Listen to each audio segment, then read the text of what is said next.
L'apôtre Paul retourna pour un peu de temps à Damas et se rendit ensuite au loin, en Arabie.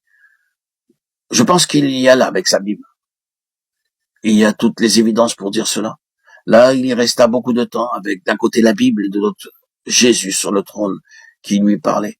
C'est la manière de connaître votre Bible, c'est la clé. Jésus sur le trône et la Bible. Et l'apôtre saisit d'une manière nouvelle le contenu de sa Bible, de son Ancien Testament avec lequel il avait été si familiarisé, éclairé par la vivante lumière de cette grande vérité de Jésus sur le trône. Et quand il lisait la Bible, il voyait partout de manière implicite cette réalité. Il vit que la Bible était réellement le livre qui exprimait l'intention de Dieu d'avoir un homme et son expression, l'Église, dominer et régner dans la gloire. Cette question de la gloire d'un homme dans le ciel interprète le contenu de ce livre et explique tout ce qui s'y trouve. La Bible devint vivante pour Paul. Et il est incroyable de voir comment, à partir de ce moment, de cette vision qu'il eut à Damas, il apporta cette vision de la Bible partout où il allait. La chose qu'il prêchait, c'était Jésus et Seigneur, Jésus-Christ.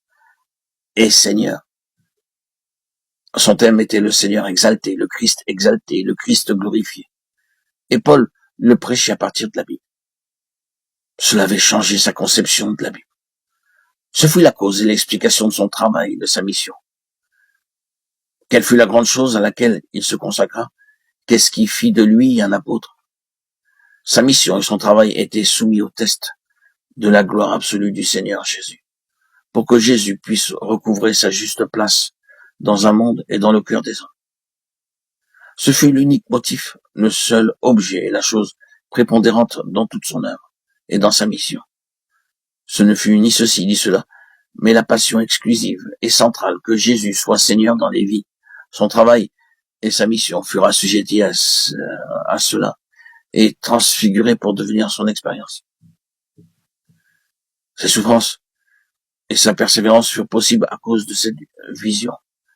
Parfois, cela éclairait ses souffrances. Si jamais un homme souffrit, je pense que ce fut cet homme-là. Je ne pense pas qu'il y ait eu beaucoup de souffrances qui lui furent épargnées. Il souffrit énormément, bon nombre de souffrances et des souffrances oppressantes.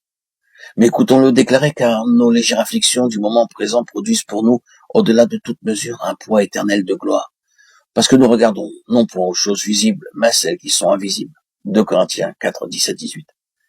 Et parmi ces choses qui sont invisibles, suprêmement et au-dessus de tout cela, il y avait celui qui était exalté dans la gloire, lequel, dit Pierre, quoique vous ne l'ayez pas vu, vous aimez, et croyant en lui, quoique maintenant vous ne le voyez pas, vous vous réjouissez d'une joie ineffable et glorieuse. 1 Pierre 1, 8. Mais la question est la suivante, comment est-ce qu'il fut capable d'endurer et de souffrir triomphalement? Eh bien, ce fut uniquement à cause de cette conscience fondamentale et centrale d'une forte et profonde conviction que Jésus était sur le trône.